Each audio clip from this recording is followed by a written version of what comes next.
Kenapa saya memilih tema bertahan?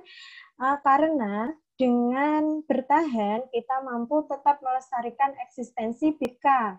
Guru BK itu sendiri, tugas dari guru BK itu sendiri dengan kegiatan KKN, dengan kegiatan pembelajaran online sekarang ini. Nah, beribadah, mengapa saya gabungkan dengan beribadah dan kita semua memilih dengan tema beribadah? Karena dengan beribadah mampu untuk mempertahankan eksistensi diri. Selain kita sebagai seorang pendidik yang memang bertahan dengan kekuatan ataupun kesehatan mental yang kita dapatkan, juga dilandasi dengan beribadah.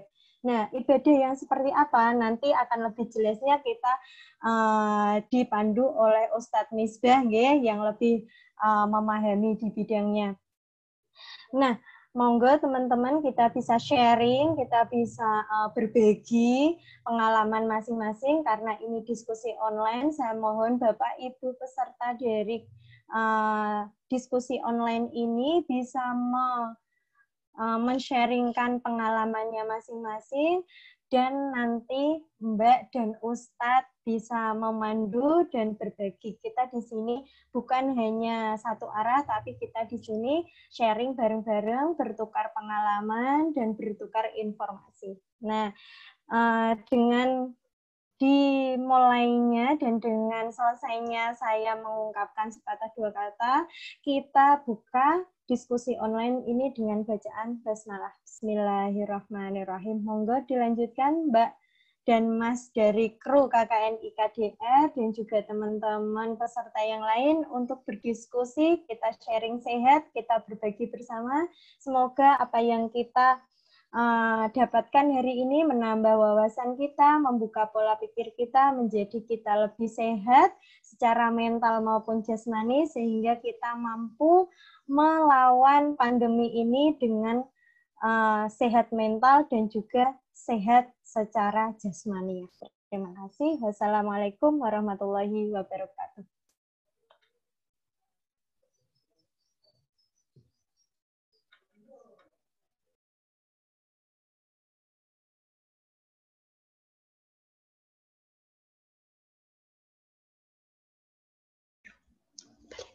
Baik, terima kasih sambutannya kepada Ibu dosen. Untuk memasuki acara yang selanjutnya, yaitu saya akan membacakan tata tertib peserta seminar. Untuk yang pertama, acara dilaksanakan melalui via Zoom. Acara yang kedua dipimpin oleh moderator. Acara yang ketiga akan ada sesi tanya-jawab. Acara yang keempat, cara bertanya. Peserta dipersilahkan untuk bertanya pada grup WA dengan cara mengetik tanya dengan format nama, spasi instansi, spasi pertanyaan. Yang kelima, pengisian absen di akhir acara. Dan yang terakhir, pembagian sertifikat dikirim via grup WA ini. Untuk acara yang selanjutnya, acara ini yang akan saya serahkan kepada moderator. Kepada Mbak Bunga, saya persilakan.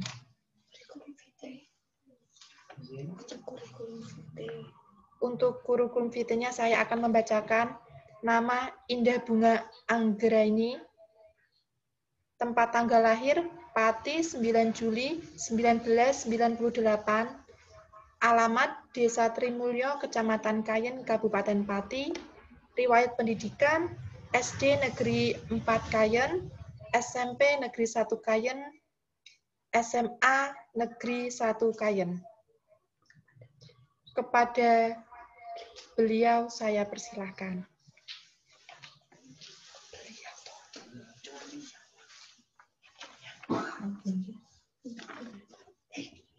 Assalamualaikum warahmatullahi wabarakatuh. Diskusi online kali ini dengan judul Bertahan dan Beribadah di Masa Pandemi. Tema bertahan dalam diskusi kali ini yaitu tujuannya kita sebagai guru BK dalam masa pandemi harus tetap eksis dalam menjalani tugas sebagai guru BK. Nah, hal-hal ini nanti akan dibahas dan dijelaskan lebih rinci oleh pemateri kita, yaitu Mbak Sri Nurhayati. Langsung saja saya akan membacakan CV dari Mbak Sri Nurhayati. Nama, Sri Nurhayati, tempat tanggal lahir, Pati 23 Agustus 1999, alamat, Desa Ketanggan, Gembong, Pati, nomor telepon 0857 2751 9648. Riwayat pendidikan SD Negeri Ketanggan 2, MTS Tarbiyatus Sibian, MA Al-Ikhlas Togulungu Pati.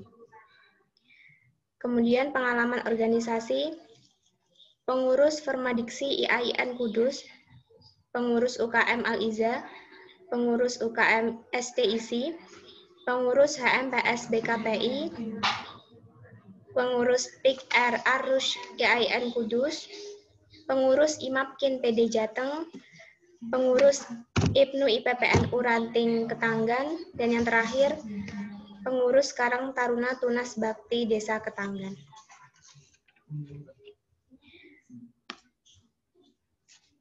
Dalam pembelajaran daring, siswa harus memiliki tanggung jawab personal dalam belajar, dapat mengontrol sikapnya dalam belajar, menyelesaikan tugas-tugas melalui daring, dan mengoptimalkan gadget yang dimiliki sebagai sumber media belajar. Hal inilah yang disebut sebagai self-regulation learning. Self-regulation learning dapat diartikan sebagai dorongan bagi individu untuk mengelola pembelajaran sendiri. Bagaimana ia dapat memanajemen waktu di rumah, mengatasi hambatan belajar darinya, dan menyelesaikan tugas tepat waktu. Namun, tidak semua siswa memiliki self-regulated learning yang baik. Beberapa di antaranya mengalami kebosanan tinggal di rumah. Nah, disinilah peran guru BK dalam membantu mengatasi permasalahan-permasalahan siswa selama pembelajaran. Kemudian, hal-hal apa saja nanti yang akan dibahas untuk membantu anak-anak bertahan mengatasi permasalahan belajar di era pandemi ini. Selanjutnya akan dibahas langsung oleh pemateri kita kepada Mbak Sri Nurhayati. Saya persilahkan.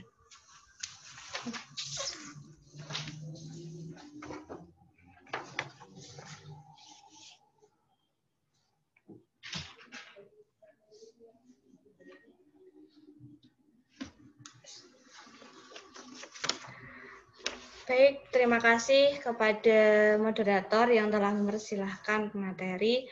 Untuk sebelumnya, Assalamualaikum warahmatullahi wabarakatuh.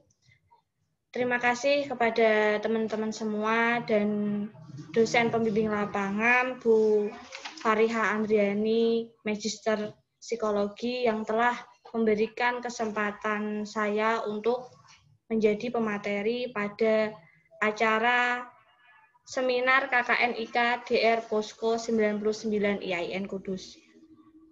Sebelum masuk ke pemateri, di sini saya mohon maaf karena di sini kita sama-sama belajar. Di sini nggak ada yang menjadi guru ataupun apa ya. Dalam kesempatan kali ini, saya juga sedang belajar dan ini sedang memberanikan diri.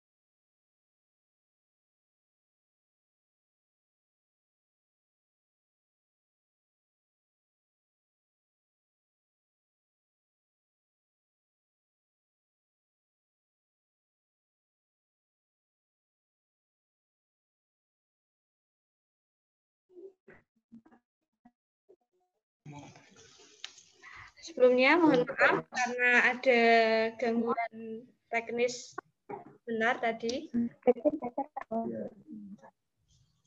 Nah, di sini kita sama-sama belajar ya. Jadi di sini saya walaupun sebagai pemateri, tapi di sini masih ada beberapa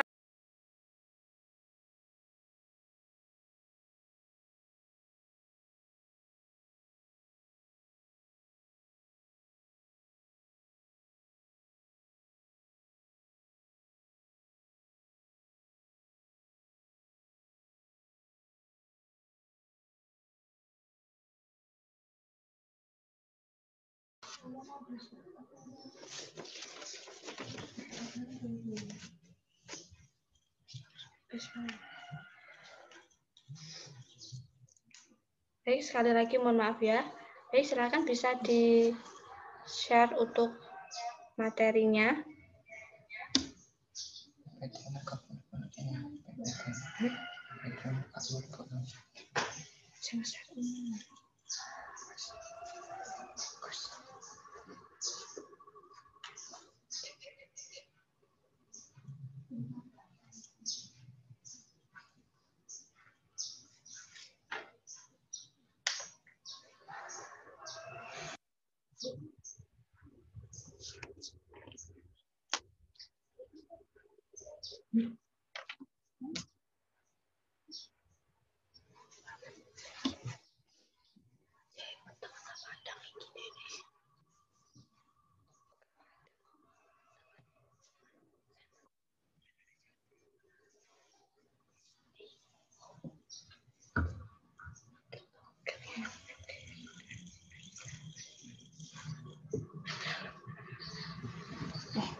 Slide sebelumnya.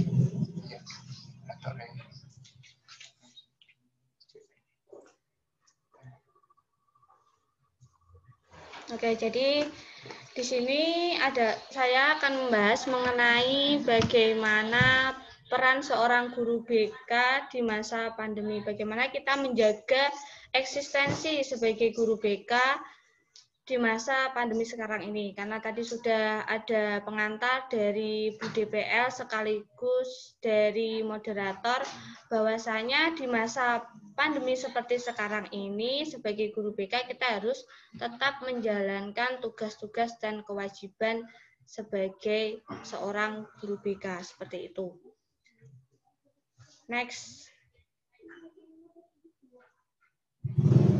Nah, karena sekarang sedang pada masa pandemi COVID-19, maka di sini pembelajaran semua ini pendidikan dari jenjang sekolah dasar hingga perguruan tinggi melakukan yang namanya pendidikan jarak jauh atau e-learning.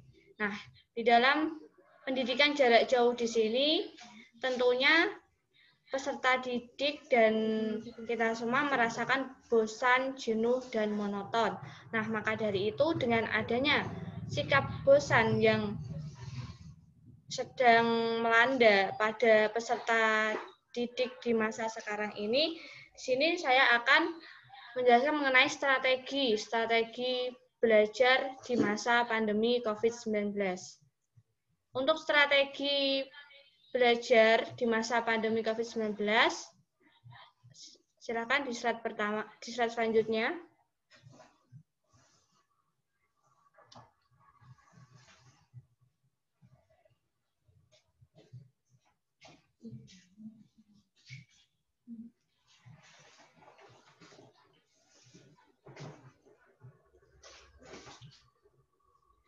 Baik, untuk strategi belajar di era pandemi di sini yang pertama adalah tentukan niat dan tujuan.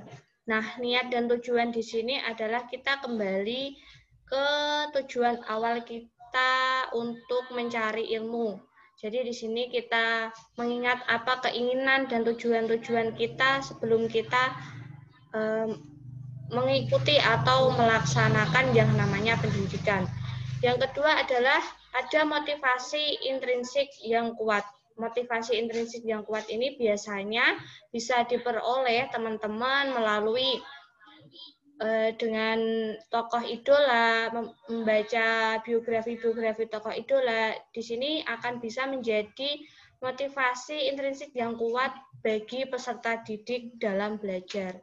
Misalkan kita melihat biografi mahasiswa si A yang telah mendapatkan beasiswa di luar negeri atau beasiswa yang lainnya seperti itu. Di situ mampu membuat motivasi intrinsik yang kuat dalam diri peserta didik selama belajar.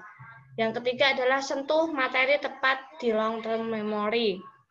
Jadi di sini kita belajar tidak dengan sistem kebut semalam, namun dengan pembiasaan. Pembiasaan di sini artinya adalah kita membiasakan diri sedikit demi sedikit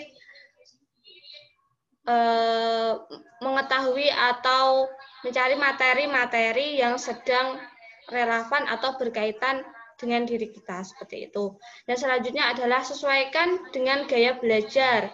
Nah, gaya belajar di sini itu ada 3. Yang pertama adalah visual, audio, dan kinestetik. Nah, biasanya untuk anak-anak yang visual ini identik dengan cara belajarnya yaitu dengan mencatat, dengan di daerah-daerah yang sepi atau suasana yang mendukung. Jadi gaya belajar di sini juga akan mempengaruhi seberapa banyak teman-teman nanti menyerap informasi ataupun pengetahuan dari buku yang teman-teman pelajari. Yang selanjutnya adalah jangan malu bertanya kepada guru dan teman. Nah, di sini dengan kita selalu bertanya kepada guru dan teman, kita secara tidak langsung bertukar pikiran, bertukar pendapat kepada teman kita, kita berargumen dengan guru kita, sehingga nanti kita bisa memecahkan sebuah permasalahan yang sekiranya itu nanti bisa menjadikan sebuah hasil pembelajaran yang maksimal atau yang optimal. Yang terakhir adalah membaca materi dari berbagai sumber yang relevan. Jadi di sini diharapkan teman-teman membaca tidak hanya dalam satu referensi saja, misalnya referensinya si A. Jadi kita perlu perbandingan antara referensi A, referensi B, bagaimana sih pendapatnya tentang buku, menurut buku ini. Jadi kita banyak sumber-sumber yang berkaitan dengan pengetahuan yang telah kita lalui, seperti itu. Nah, untuk selanjutnya,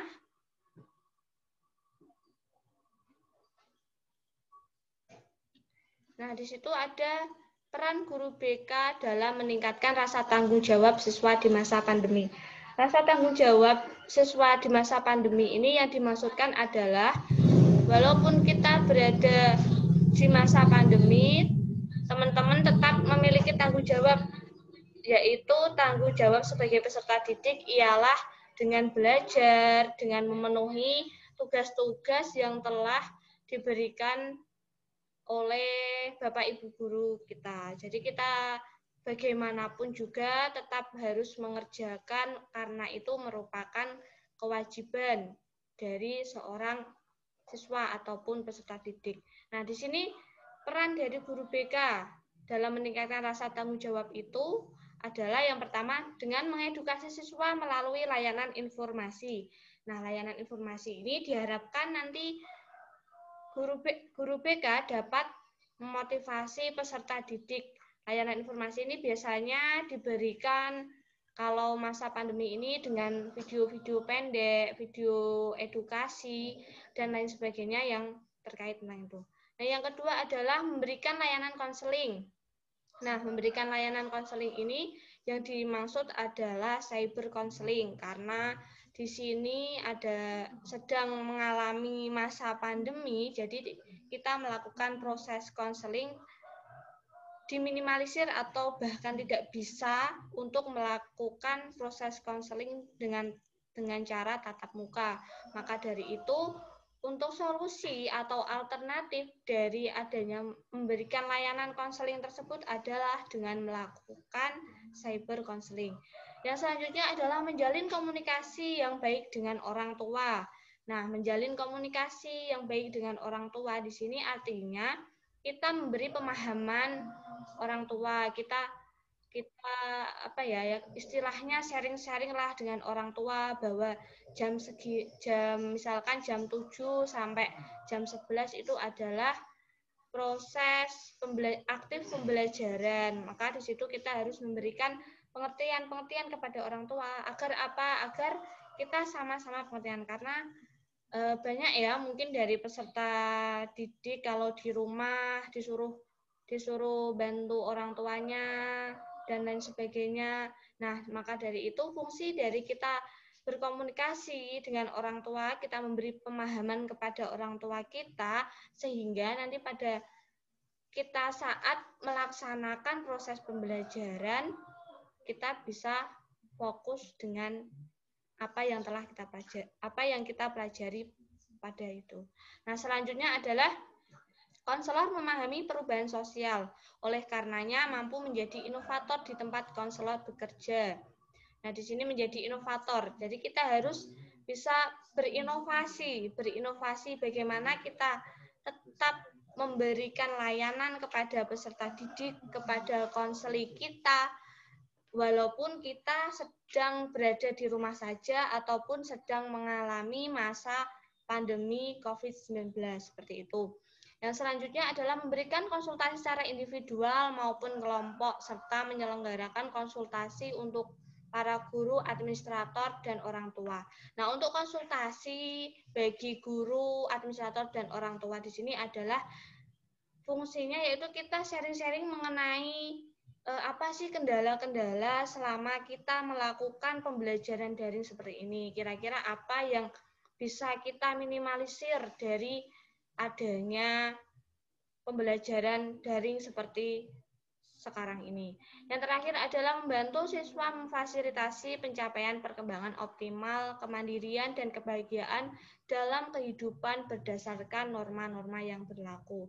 Nah, walaupun di masa seperti sekarang ini, kita juga harus memfasilitasi perkembangan peserta didik kita agar sesuai dengan tugas-tugas perkembangannya.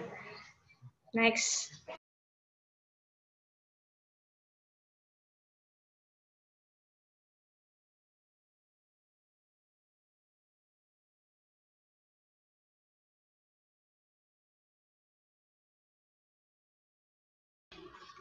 Nah, untuk selanjutnya di sini ada peran guru BK di sekolah. Mohon maaf ya, karena tadi ada gangguan teknis, karena di sini sinyalnya naik turun, kurang mendukung, jadi terputus-putus. Di sini ada 4 peran guru BK di sekolah. Yang pertama adalah sebagai penggerak dan faktor kunci seluruh usaha bantuan kemanusiaan berupa layanan bimbingan dan konseling. Nah, di sini tadi sudah saya singgung mengenai bagaimana sih kita tetap bereksis di masa pandemi sebagai guru BK seperti itu. Yang kedua adalah menjadi orang yang memegang senjata BK dalam perangkat sistem, program, pendekatan, teknik, dan prosedur dan sarana. Jadi kita dalam melakukan bimbingan konseling, kita harus memperhatikan pendekatan dan teknik yang sesuai dengan permasalahan siswa yang sedang dihadapi. Yang ketiga adalah mempunyai peranan penting dalam kinerjanya yang bersifat pelayanan bantuan kepada seluruh siswi. Jadi peran penting bagi guru BK pada kali ini adalah biasanya kita sering mendengar untuk moto dari guru BK adalah BK peduli dengan siswa. Maka dengan moto itu BK peduli siswa, kita juga harus selalu mengontrol perkembangan siswa agar sesuai dengan tugas-tugas perkembangannya. Yang terakhir adalah perkembangan optimal, kemandirian, dan kebahagiaan dalam kehidupannya. Di sini saya garis bawahi bahwa dalam bimbingan dan konseling itu tujuan akhir dari bimbingan dan konseling adalah memandirikan konseli. Maka dari itu kita dalam melakukan proses bimbingan dan konseling kita juga harus memperhatikan hal mengenai kemandirian dari konseling itu sendiri. Nah, next. Nah, di sini ada tips menjadi guru BK di era pandemi. Yang pertama adalah dengan membuka layanan cyber counseling.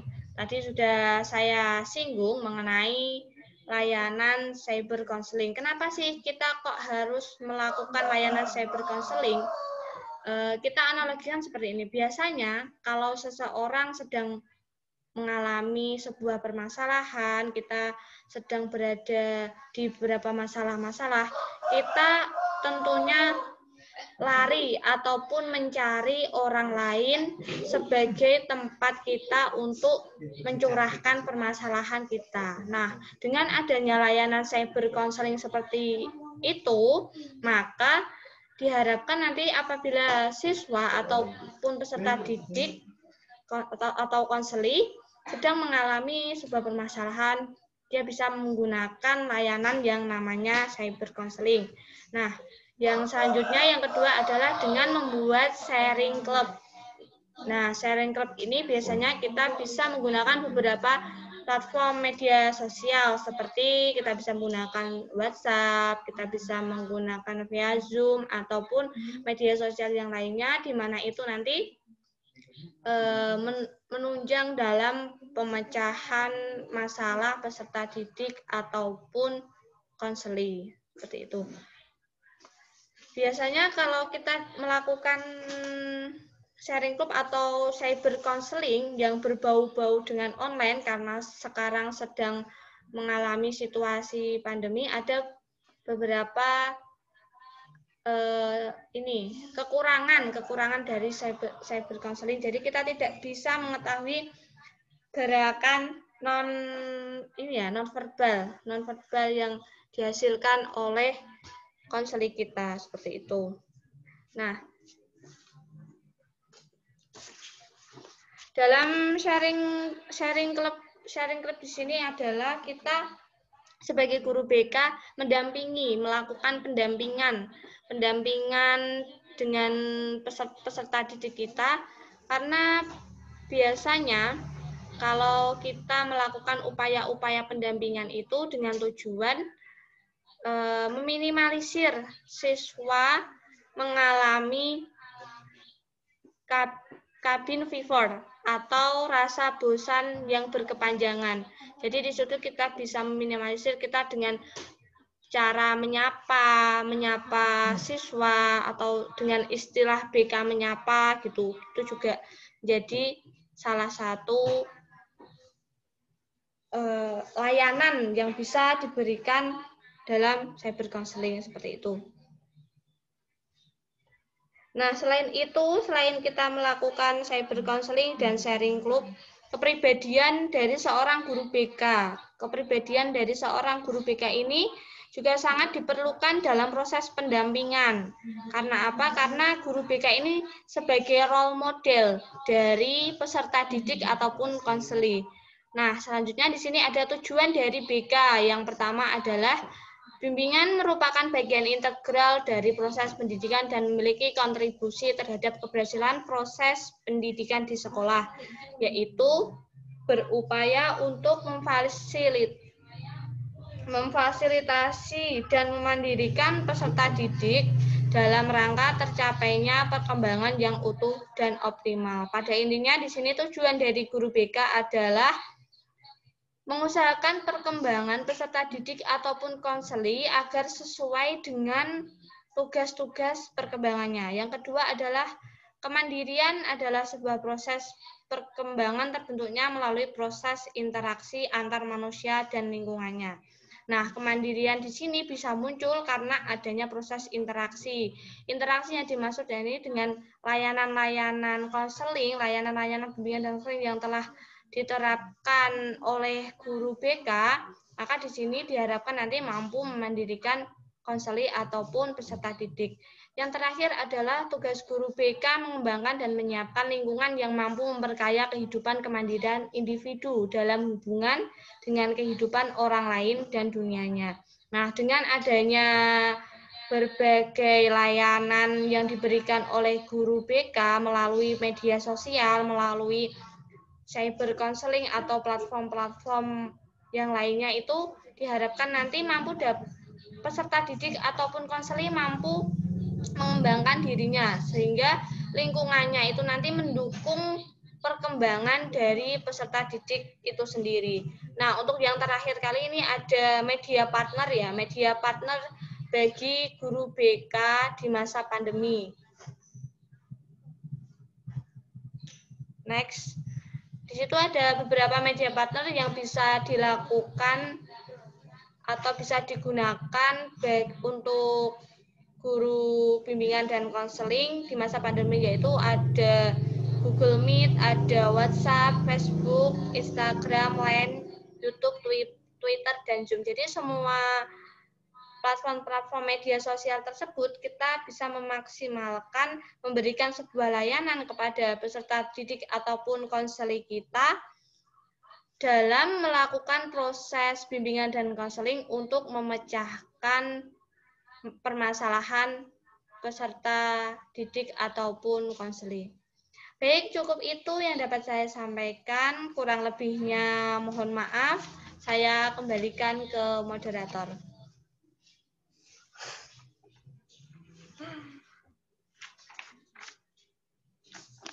Baik, terima kasih kepada pemateri 1, Mbak Sri Nurhayati, atas materi yang sudah disampaikan.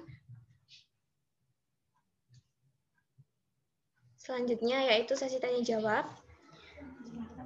Silakan teman-teman yang ingin bertanya sesuai dengan tata tertib yang sudah dibacakan oleh pembawa acara di awal tadi.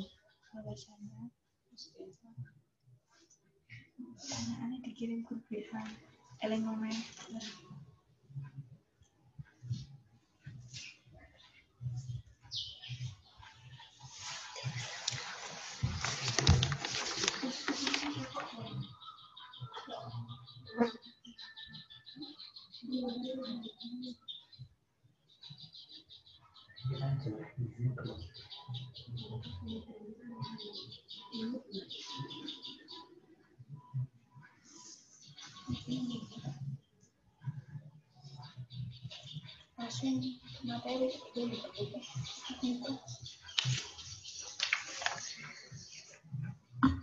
Baik, terima kasih kepada teman-teman yang sudah bertanya. Langsung saja kita masuk ke materi yang kedua.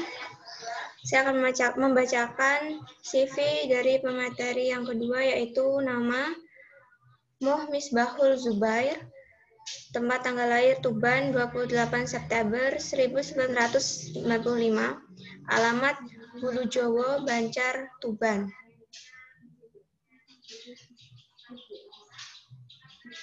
Riwayat pendidikan SD Negeri Banjarjo, MTS Hashimiyah, MA Hashimiyah, pengalaman organisasi DGK MTS Hashimiyah.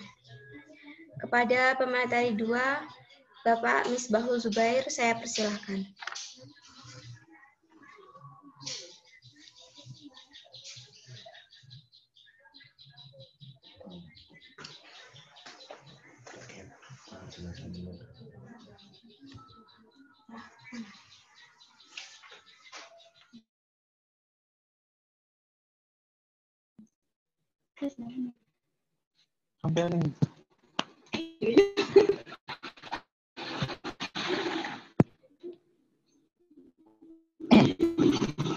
Assalamualaikum warahmatullahi wabarakatuh.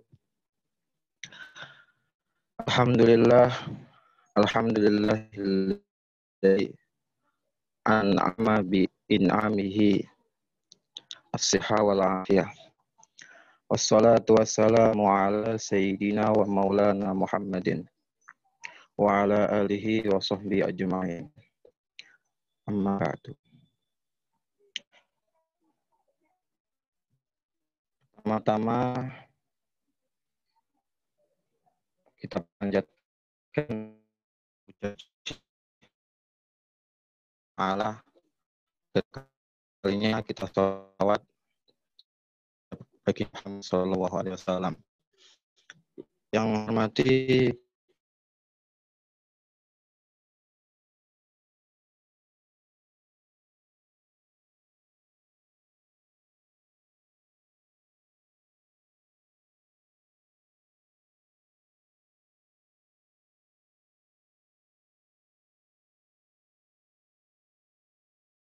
di musim pandemi, Saya akan jelaskan ibadah itu apa. Ntar setelah itu kita posisikan ibadah itu di lingkungan mana, di tempat yang mana kita posisi. Saya jelaskan terlebih dahulu ibadah. Ibadah secara bahasa itu tunduk atau merendahkan diri. Secara bahasa. Kalau secara istilah yaitu al-inqiyadu billah, taat kepada untuk meraih ridhonya. Di segala sesuatu, bila kita sudah masuk Islam, melakukan sesuatu, bila kita niat di semua untuk Allah, itu sudah dinilai ibadah. Contoh saja kita makan. Kita makan, kemudian kita niatkan supaya kita kuat melaksanakan ibadah. Minum juga, bila kita niatkan untuk ibadah supaya kuat, itu juga dianggap ibadah. Mencari rezeki juga, bila kita niatkan untuk ibadah supaya kuat, supaya kita bisa lancar, supaya aman, itu juga dianggap ibadah. Kemudian masuk ke yang pembagian ibadah. Pembagian ibadah itu ada 3, yakni ada ibadah hati, ibadah lisan, dan ada ibadah yaitu ibadah badaniah. Ibadah sudah kita ketahui sebelumnya yaitu melaksanakan ketaatan untuk ridhonya Allah. Ibadah hati contohnya ibadah qalbiyah atau ibadah hati. Itu antara lain kita mahabbah, kita mempunyai rasa cinta, kita mempunyai rasa takut. Ini maksudnya takut pada Allah, cinta pada Allah, atau mempunyai sifat roja atau mengharapkan pada Allah. Ini juga ibadah hati, karena yang dilakukan oleh hati semua. Ibadah lisaniyah, ini yang kedua pembagian ibadah, yaitu dilaksanakan atau dilakukan oleh contoh zikir, dan tahlil, tahlilan, dibaan, itu semua ibadah yang dilakukan oleh lisan. Kemudian ibadah badaniah. Ibadah badaniah ini adalah yang dilakukan oleh tubuh atau seluruh tubuh atau satu bagian dari anggota tubuh. Ibadah badan, contoh sholat, contoh zakat, contoh haji, itu dilakukan oleh badan. Jadi itu bagian ibadah. Ada ibadah yang dilakukan oleh hati, ada yang dilakukan oleh lisan, ada juga yang dilakukan oleh tubuh atau badan. Kemudian di masa pandemi ini, dari pembagian ibadah tersebut sudah kita ketahui, masalah pandemi ini adalah mengenai tubuh, mengenai kesehatan tubuh. Kita ketahui ada kaidah aqwa min ar-raf'i, yaitu pencegahan itu lebih kuat daripada menghilangkan. Sebelum kita kena, sebelum menjangkit, maka harus adanya pencegahan, karena sudah terjangkit itu sulit untuk menghilangkannya. Harus adanya pencegahan, ad-daf'u aqwa rafi. Dan ada juga hadis wajib menjaga agama, ada juga wajib menjaga harta, wajib menjaga akal, wajib menjaga nasab atau keturunan, ada juga wajib menjaga harga diri, dan yang terakhir juga ada menjaga tubuh atau hifdzul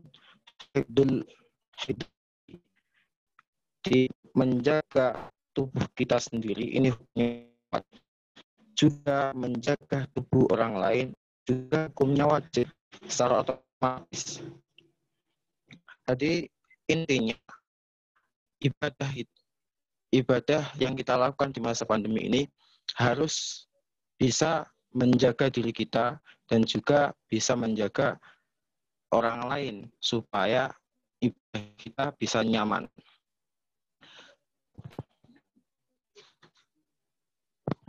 Kita langsung masuk ke fatwa MUI.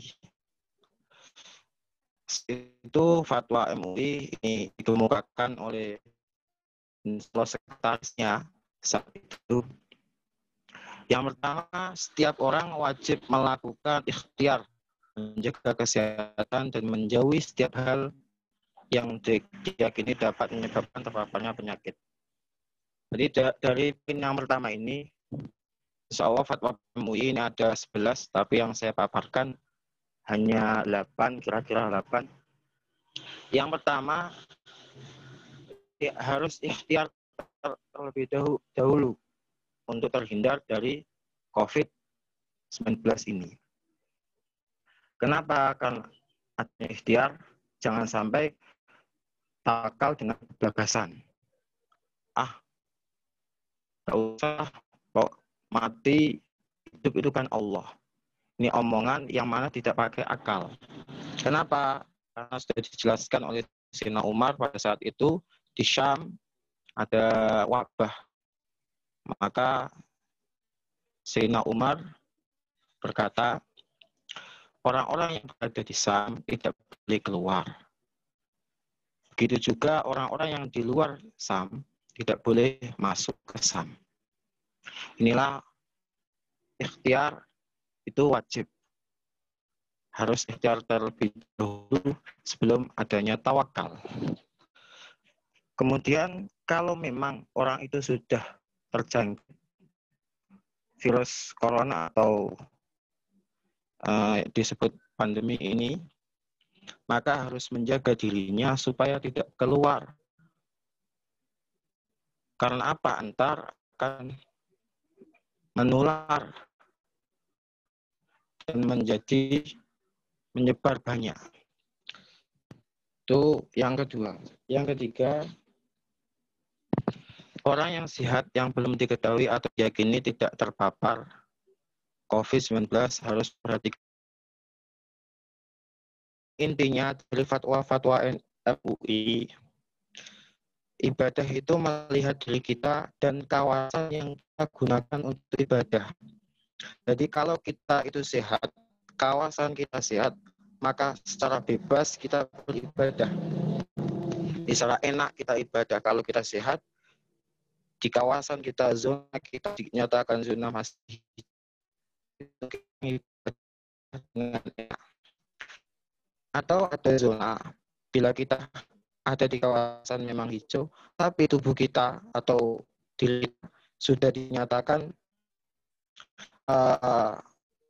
mau kena terjangkit corona, maka sehendaknya kita di rumah saja, jangan sampai keluar. Ntar akan menimbulkan banyak masalah. Kemudian ada kawasan yang dinyatakan tubuh dinyatakan sehat, maka sebaiknya kita ya di rumah saja, jangan keluar dan masuk di zona tersebut. Ini juga akan menimbulkan masalah. Meskipun itu ibadah yang dilakukan secara berjamaah, karena ada ibadah yang dilakukan sendirian, sholat secara sendirian, atau kita tahlilan secara sendirian. Kemudian dibaan secara sendirian. Ada ibadah yang secara berkerumun. Nah, ini yang menjadikan tersebarnya corona. Maka dari itu MUI menyatakan fatwanya ini dinyatakan melihat orangnya dan kawasan yang dilakukan untuk beribadah tersebut. Jadi semua fatwa-fatwa MUI ini saya melihat membebaskan semua orang untuk beribadah, melakukan sholat di rumah boleh, di masjid boleh, kalau kawasan itu dinyatakan pemerintah zona hijau. Tapi melihat judulnya ini saya hanya tertarik. Kenapa? Untuk bulan-bulan ini saya melihat bulan-bulan Agustus dan bulan Juli, saya melihat bukan bertahan dari pandemi, tapi saya nyatakan Indonesia ini sudah bangkit dari pandemi. Kenapa? Karena banyak acara-acara yang mana pada bulan sebelumnya tidak dilaksanakan, tetapi pada bulan Juli contoh saja pengajian. Alhamdulillah di daerah saya sudah lancar. Karena sudah di kawasan memang tidak ada yang terpapar corona. Dan juga ada acara nikahan pada saat Syawal atau bulan Juni itu tidak dilaksanakan, hanya akatan saja. Tetapi pada bulan saat ini itu sudah dilaksanakan, boleh dilaksanakan. Bahkan dinyatakan mengkodoi isama, mengkodoi resepsi lah. Itu menurut saya semua ini Allah lah yang atur, semua Allah. Kita bisa beribadah, kita bisa bernafas, semua ini Allah, tetapi kita tidak luput, semua itu ikhtiar kita. Jadi jangan sampai kita kebelanjur atau ngawur dengan menyatakan mati hidup itu Allah. Kemudian untuk doa-doa pastinya sudah bisa pastinya sudah banyak yang tahu tentang doa-doa. Contoh li khamsatun udfi biha harul wabail hatimah al mustafa wal murtada wa benahuma wal fatimah. Ini juga digunakan oleh orang Nahdiyin atau orang NU untuk mengusir wabah. Itu termasuk doanya. Sekarang banyak digunakan setelah azan atau ada Allahumma inni a'udzubika minal baras wal junun wal judam, itu juga termasuk doanya. Tapi kalau menurut guru saya, kalau seseorang itu melanggengkan atau mengistiqomahkan selalu setelah sholat itu membaca ya 129 kali, insya Allah semua mara bahaya insya Allah dijauhkan dari kita. Jadi cukup sekian dari saya, apa yang saya paparkan. Semoga bermanfaat. Semoga kita bisa beribadah dengan nyaman, dengan keluarga kita, dengan dosen kita, dan juga bisa belajar dengan bareng, bisa secara nyaman lah, secara berjamaah. Kita selalu diberikan kesehatan subhanallah oleh Allah Subhanahu wa taala. Sekian, wassalamualaikum warahmatullahi wabarakatuh.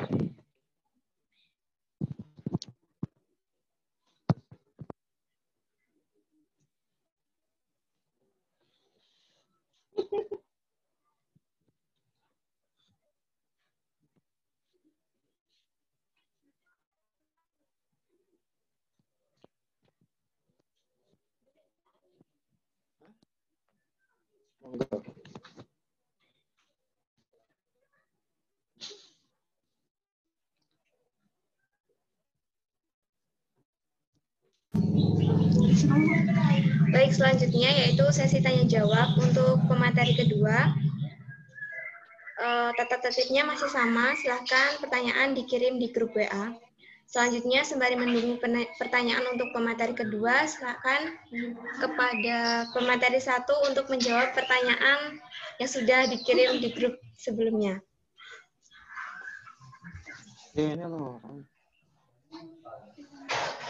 Baik, terima kasih kepada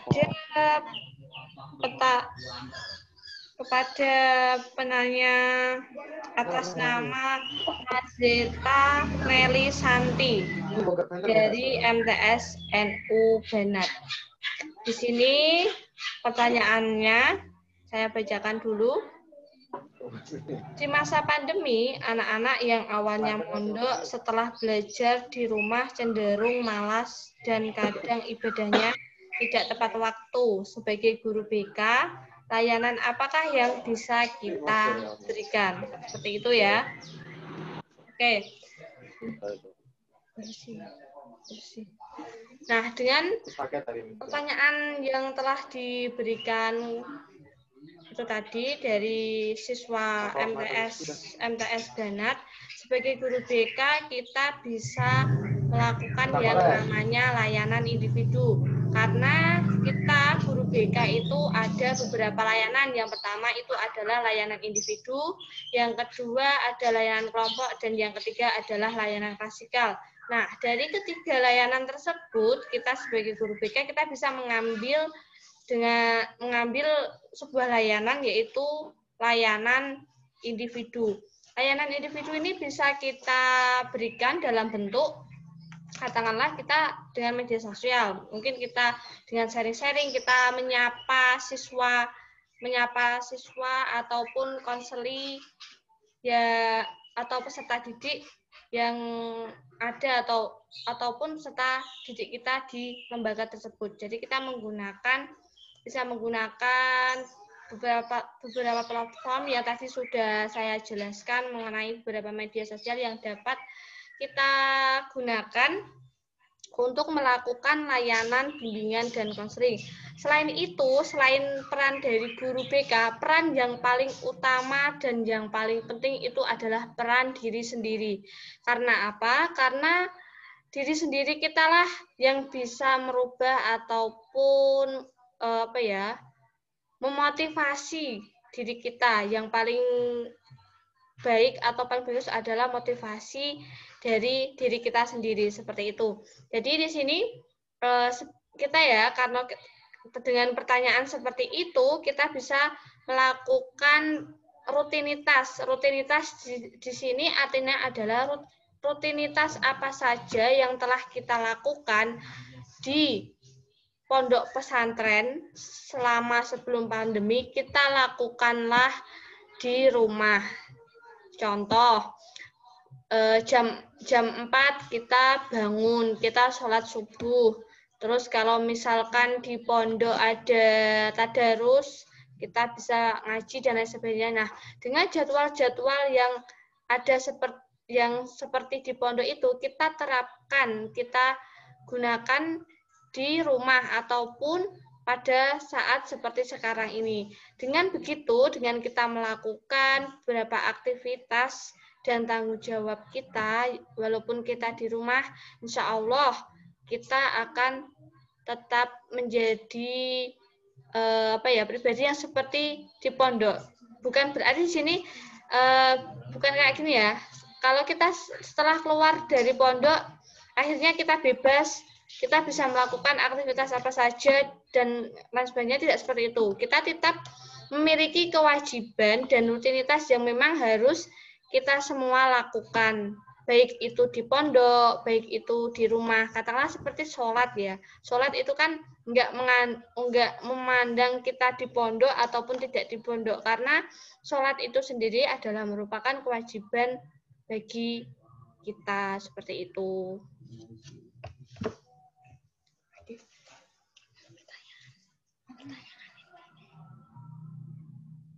Baik, cukup itu yang dapat saya sampaikan untuk pertanyaan pertama. Silahkan teman-teman yang mau sharing-sharing ataupun bertanya kepada pemateri 1 maupun pemateri 2. Tadi sudah dijelaskan oleh moderator sekaligus MC bahwasanya teknisi dari mengirim pertanyaan adalah via grup WA seperti itu.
Baik, karena tidak ada lagi pertanyaan yang dikirimkan di grup, langsung saja saya simpulkan materi pada siang hari ini dengan diskusi online pada kesempatan ini yang berjudul Bertahan dan Beribadah di Tengah Pandemi.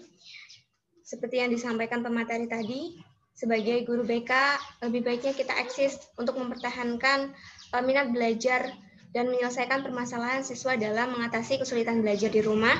Dan kepada dari pemateri kedua,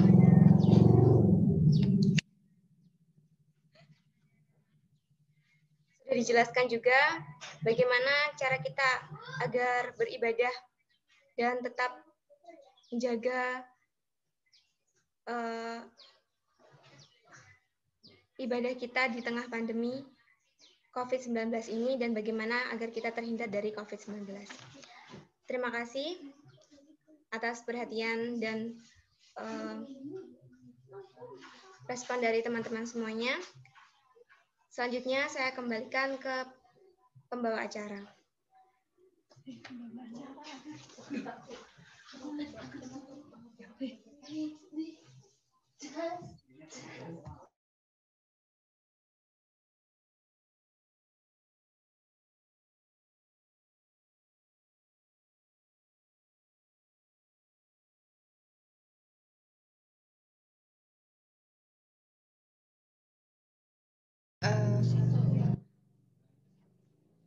Baik,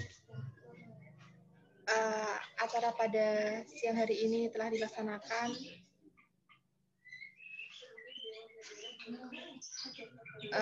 Saya alhamdulillah berjalan dengan baik dan lancar. Semoga acara yang kita laksanakan pada pagi hari ini membawakan manfaat, keberkahan bagi kita semuanya. Saya mewakili dari rekan-rekan dari KKN IKDR kelompok 99 mengucapkan banyak terima kasih dan mengucapkan mohon maaf apabila ada salah dan tutur kata yang kurang berkenan selama acara seminar pada pagi hari ini. Untuk itu, saya tutup acara pada pagi hari ini dengan bacaan hamdalah bersama-sama. Alhamdulillahirabbil alamin. Wallahu muwaffiq ila aqwamit thoriq. Assalamualaikum warahmatullahi wabarakatuh.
Baik, karena ini acaranya tadi sudah ditutup oleh MC maupun moderator secara resmi, di sini kami masih membuka kesempatan bagi teman-teman ataupun peserta seminar KKN IKDR Posko 99 yang mau menanyakan terkait materi pada hari ini, baik itu materi mengenai keBK-an maupun materi tentang apa yang telah disampaikan, yaitu dengan tema beribadah di tengah pandemi tadi yang sudah disampaikan oleh pemateri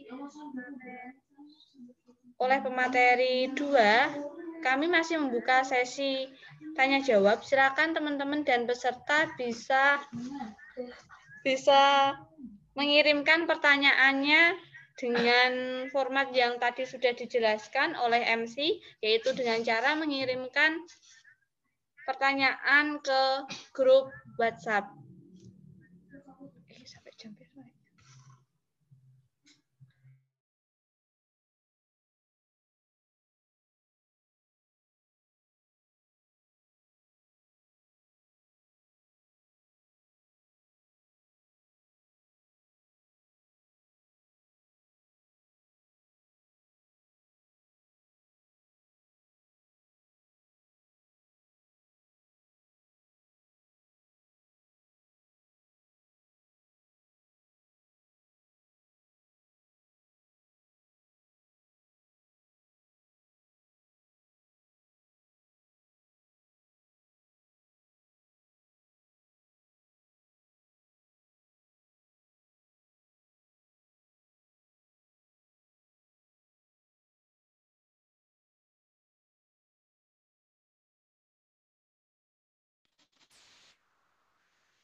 Oke, baik. Di sini ada pertanyaan, yaitu dari teman bahwasanya kita melihat realitas sekarang ini, karena kita di tengah pandemi seperti sekarang ini, biasanya soft dalam sholat yang kita harus jaga jarak dan lain sebagainya, serta bagaimana hukumnya kita melakukan sholat dengan menggunakan masker. Monggo pemateri Kang Misbah Zubir. Bagaimana hukumnya kita melakukan sholat yang softnya itu renggang, karena kita ketahui bersama bahwasanya di masa pandemi ini kita harus jaga jarak dan sebagainya. Yang kedua adalah bagaimana hukumnya kita sholat dengan menggunakan masker.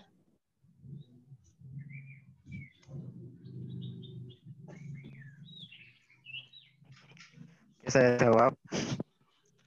Untuk merapatkan soft itu bukan merupakan sebuah kewajiban atau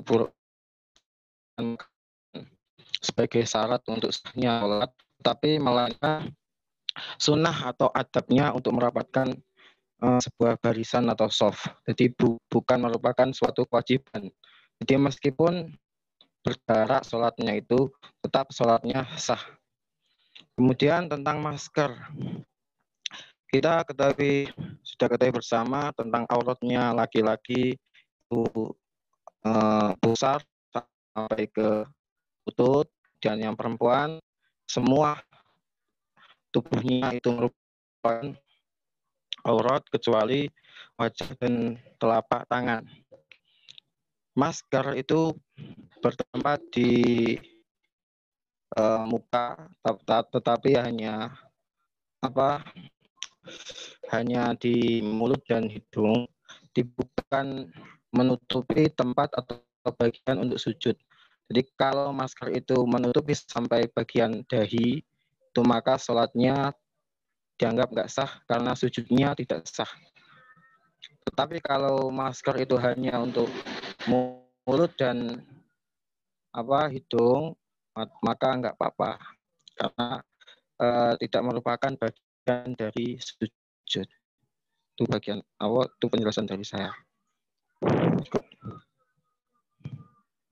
Jelas? Oke. Baiklah, terima kasih untuk penjelasannya.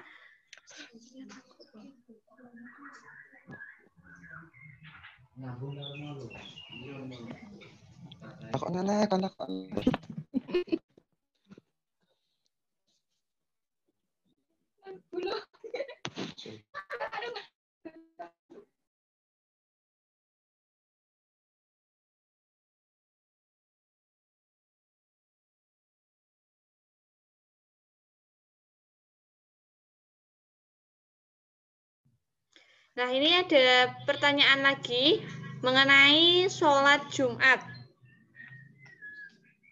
Nah, di sini ada yang bertanya bagaimana hukumnya sholat Jumat yang dibagi 3 gelombang, seperti itu.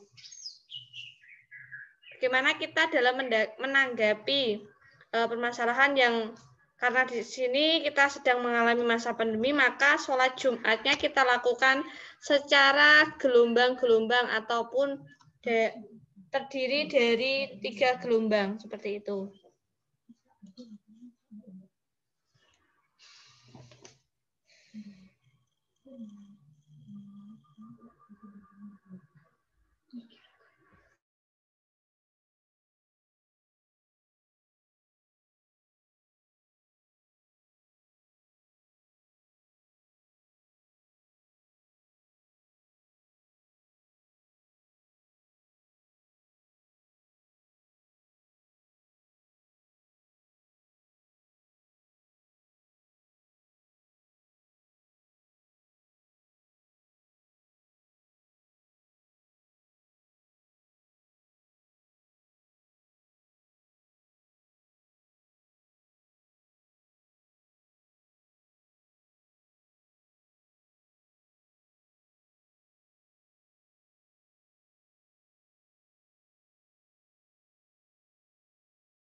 Maaf, HP saya mati. Gimana? Ya. Baik, saya ulangi lagi.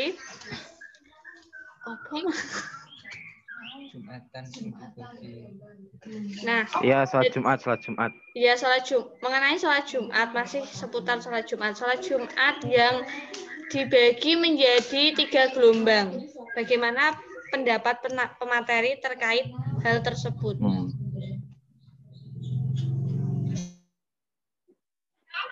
Oke, saya jawab. Syarat untuk sholat Jumat atau Jumatan itu kan 40 orang. 140 orang, kemudian sholat Jumat itu dilakukan di waktu sholat duhur. Jadi selama gelombang itu mencapai 1 gelombang, 2 gelombang, 3 gelombang, itu kalau sudah mencapai 40 atau bahkan lebih, maka sah sholatnya. dan bila masih dilakukan di waktu sholat duhur juga sah. Jadi syaratnya yaitu 40 jumlah orangnya, kemudian dilakukan masih di waktu sholat duhur.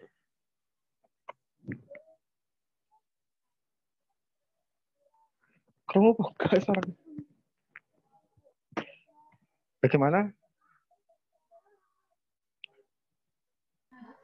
Ya, Aku gini. sepertinya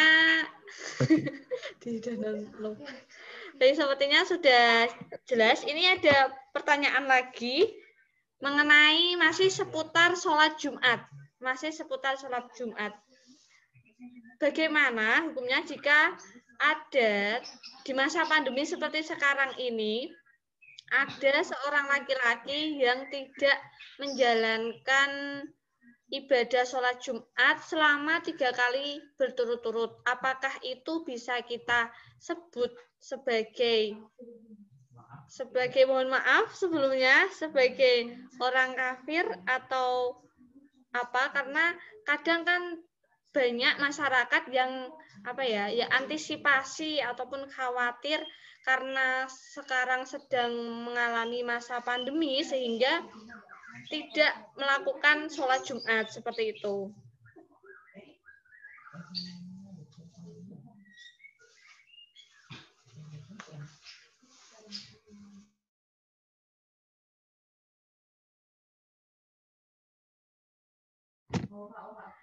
Mohon maaf, suaranya belum terdengar karena itu masih di mute.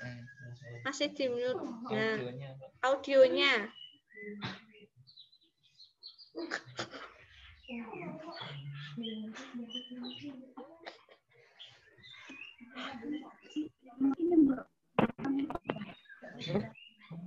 Kita mendengar? Sudah terdengar.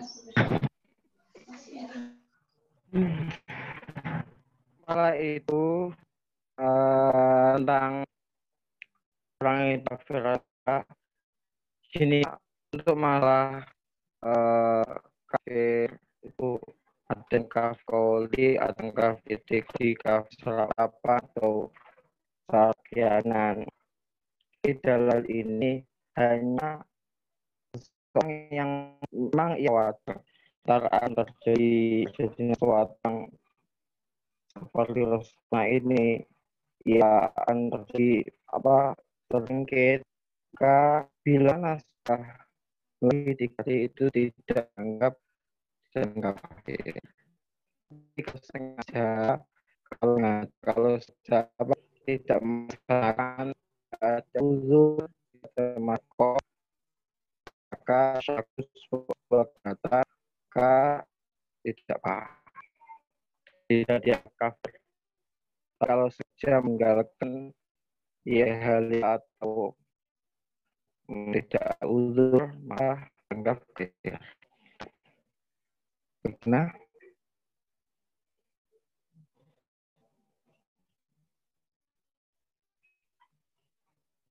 halo.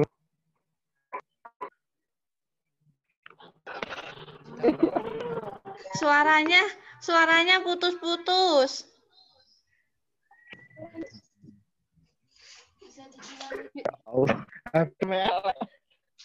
Aku tunggu pakai saya.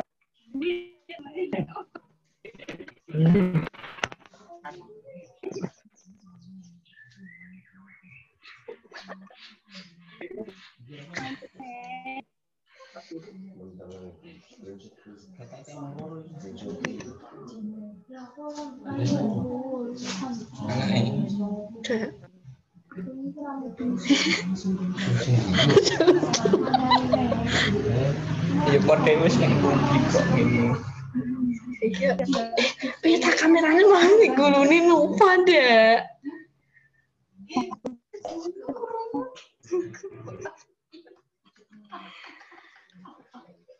Mbak, dengar suara saya?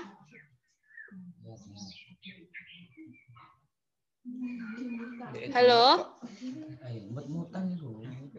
Halo?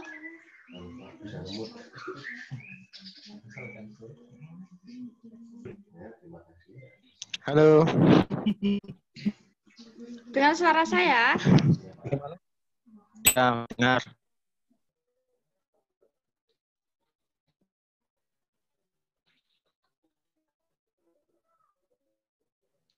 Ini kalau masuk mana? Ini mau.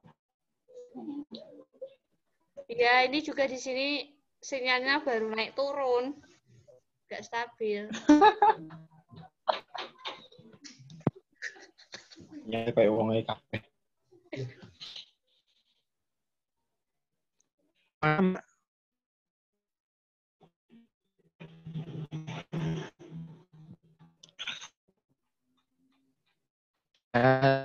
Tes.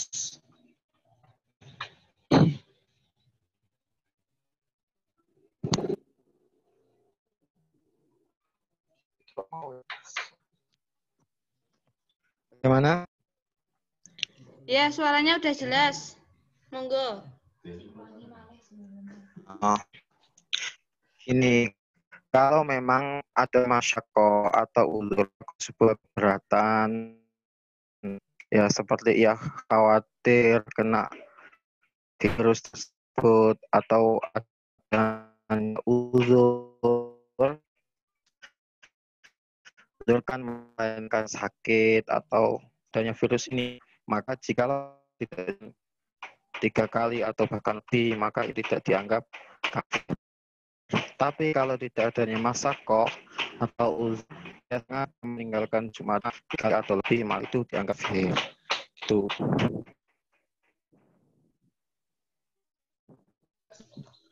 Jelas, Mbak? Berarti pada intinya jawabannya itu seperti ini ya. Kalau misalkan kita sedang ada halangan ataupun udzur dan memang itu tidak bisa kita tinggalkan, walaupun kita tidak melakukan sholat Jumat selama 3 kali, kita tidak dianggap sebagai kafir. Namun sebaliknya, apabila tidak ada udzur yang memang itu sangat dan benar-benar tidak ada udzur tanpa alasan lah, katakanlah seperti itu, kita tidak melakukan sholat Jumat 3 kali, itu baru dianggap sebagai kafir. Seperti itu, ya? Iya. Nggih.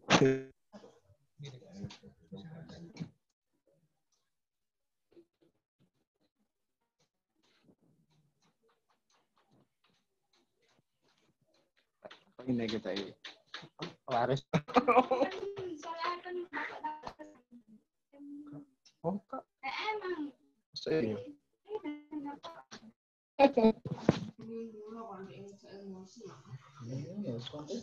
Oke, baiklah. Terima kasih kepada pemateri yang sudah menjawab beberapa pertanyaan dari peserta diskusi online pada pagi hingga siang hari ini. Semoga bisa membawa manfaat dan keberkahan bagi kita semua. Amin. Saya pribadi mohon pamit dan mohon maaf apabila ada tutur kata yang kurang berkenan. Sekian dan terima kasih. Assalamualaikum.